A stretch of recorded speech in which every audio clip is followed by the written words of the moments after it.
안녕하세요. 돌쇠뉴스 시작합니다. 어제 JB프레스에 올라온 칼럼인데요. 제목은 한국의 1인당 GDP 추월당한 지 오래인 일본, 부상이 가능할까? 입니다.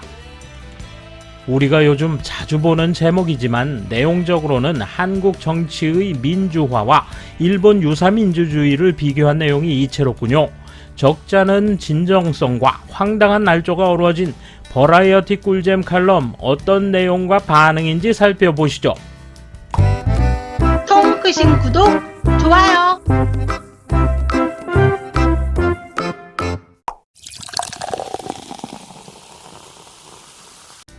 (2018년) IMF가 공표한 1인당 구매력 평가 GDP에서 일본은 한국에 추월당한 이후 격차가 확대되고 있다.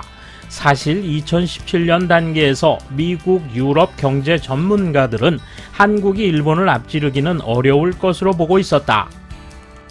그 후 2019년 IMF가 2023년에 1인당 GDP에서 한국이 일본을 추월할 것이라는 예상을 내놨을 때도 워싱턴에서 일본을 연구하는 학자들은 바보 아니야? 라는 말이 나왔다. 하지만 결과를 보면 차이가 더 심화되고 있다. 2019년 IMF 예상으로는 2023년 일본의 1인당 GDP가 41,253달러인 반면 한국은 41,362달러였다.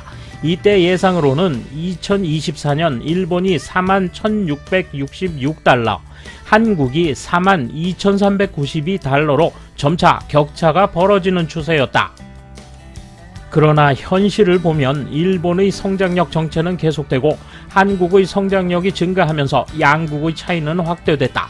덧붙여 달러 베이스에서는 일본이 높다. 일본에서는 이를 보고 많은 사람이 안심하지만 세계는 PPP 베이스를 본다. 이 경향을 원래대로 되돌리는 것은 가능할까? 일본은 또 1인당 GDP에서 순위가 밀린 걸 걱정할 필요가 있을까? 많은 부분에서 일본에 의존하고 있는 한국의 성장은 일본의 지원을 받은 것이므로 신경 쓸 필요가 없는 것인가? 과거 통화 스와프 협정으로 한국은 일본을 통해 신용을 보완할 수 있었다. 2019년에 화제가 된 쥐소미아도 일본으로부터 데이터를 제공받는 등 한국은 보이지 않는 것을 포함하여 많은 점에서 일본에 의존하고 있다. 말하자면 한국은 지금도 일본 도도부현의 하나처럼 봐도 될 만한 상황일 수도 있다. 그러나 실제로는 독립국이다. 일본은 언제까지 이 상황이 계속될 것인지 진지하게 생각해야 할 시기가 왔다고 말할 수 있다. 다만 일본이 자의적으로 한국을 돕지 않겠다는 선택을 내릴 수 있을지는 별개의 문제일 것이다. 미국이 한국을 돕도록 지시할 수도 있으니까. 이번에는 한국이 민주적으로 국가를 운영하고 있다는 견해를 살펴보자. 법과 제도 등 실제로 양국에서 벌어지고 있는 문제를 단순하게 보면 민주주의를 약화시키는 시도가 일어난다는 점에서 한국은 일본보다 훨씬 뒤떨어져 있다. 이는 전 세계 누구도 반박하지 않을 것이다. 그런데 한국도 민주화를 추진하려 노력하고 있고 또 일본처럼 오랜 관습을 신경 쓸 필요가 없어서 크게 바뀔 가능성을 내포하고 있다. 일본의 경우 전쟁 전부터의 법제도 시스템, 에도 시대부터의 관습으로 격한 변화가 어렵다. 예를 들면 9월에 실시할 자민당 총재 선거나 10월 말 중의원 선거에 대해서 현 단계에서는 정책 논쟁과 같은 것은 거의 행해지고 있지 않다. 더구나 자민당 총재 선거는 공직선거법의 대상이 아니어서 어찌 보면 다 되는 세계다. 한편 한국은 지금 대통령 출마 예정자 12명이 토론회를 하고 있다. 그 중에서는 여러 가지 이유를 들어 일본 때리기를 중단하자는 의견도 나오고 있다. 이 토론회는 어디까지나 미국 대통령 경선 토론회의 흉내일 뿐이라며 한국인에게 민주주의의 지혜가 있다는 주장에 반대하는 일본인이 적지 않을 것이다. 다만 적어도 나라의 새로운 리더가 어떤 정책을 가지고 있는지 미디어도 거의 보도하지 않는 일본의 시스템에 비하면 상당히 건전한 것이다. 이런 풀뿌리 차원의 변화가 긴 시간 축적되면 한국의 힘이 될 것이다. 지속은 곧 힘이다. 이와 같이 이미 한국은 일본보다 더 국가를 잘 운영하고 있으며 그 결과가 1인당 GDP에 나타나고 있다. 그리고 향후 더욱 확대될 것이다. 즉 한국은 일본의 도움을 이용하면서도 반일 감정을 잘 활용해 일본을 따라잡고 추월한다는 방향성에서 일치를 보인다. 이런 한국에 대해 일본은 경제를 포함한 모든 분야의 경쟁 상대로 의식해야 할 때가 오고 있다. 이에 대한 일본 누리꾼 반응 보실까요? GDP에서 별로 추월당할 것 같지 않으니까 일본은 이웃나라에 대해 뭔가 할 필요는 없다. 그러나 반일 폭거를 연발하고 있다면 이야기는 다르다. 이 칼럼은 아마도 일본이 이웃나라에 대해 경제 제재 등 구체적인 행동을 가했을 때 이웃나라의 반일 폭거에 보복한 거라는 빌미를 주지 않으려는 것이다. 즉 일본이 GDP에서 이웃나라에 밀리지 않으려고 한 것이다 라고 말해 일본을 깎아내리려는 시도를 막는 포석이 되는 글이다. 한국의 경우 칼럼 내용과 달리 개인 부채도 많고 게다가 외채도 많아 스와프에 의존하고 있다. 갚지 못하면 큰일이다.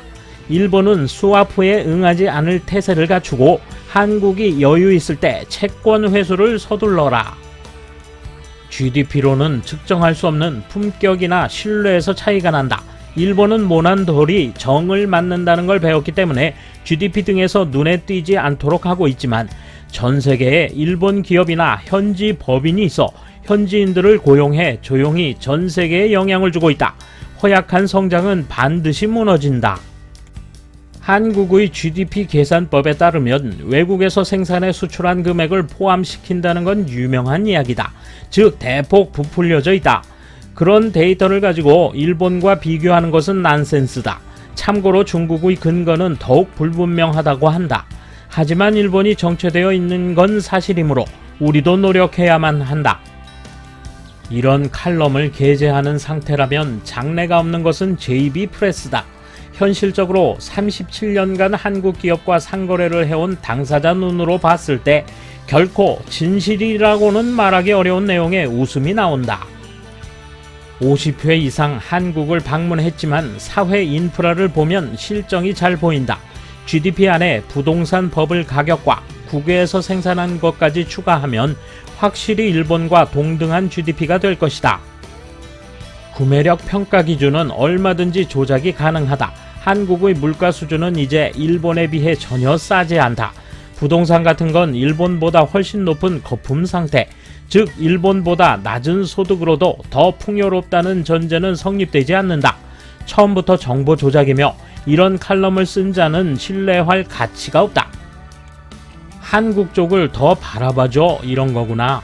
1인당 GDP만을 비교할 때 일본보다 높은 나라는 20개 이상 있을 것이다. 특별히 한국만 의식할 필요가 있는가? 이 기자는 한국에서 활동비를 받을지도 모른다. 많은 경제 지표는 온갖 기준을 들어 비교하면 유리한 것도 나올 수 있다. 삼성 같은 실질 국영기업을 언제까지 의지할 수 있을지 모르겠다. 전 세계를 둘러봐도 계속 성장하면서 패권을 잡는 나라는 거의 없거든.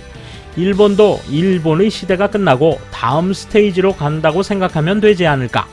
경제만으론 풍요롭지 않다는 걸 깨달을 때야.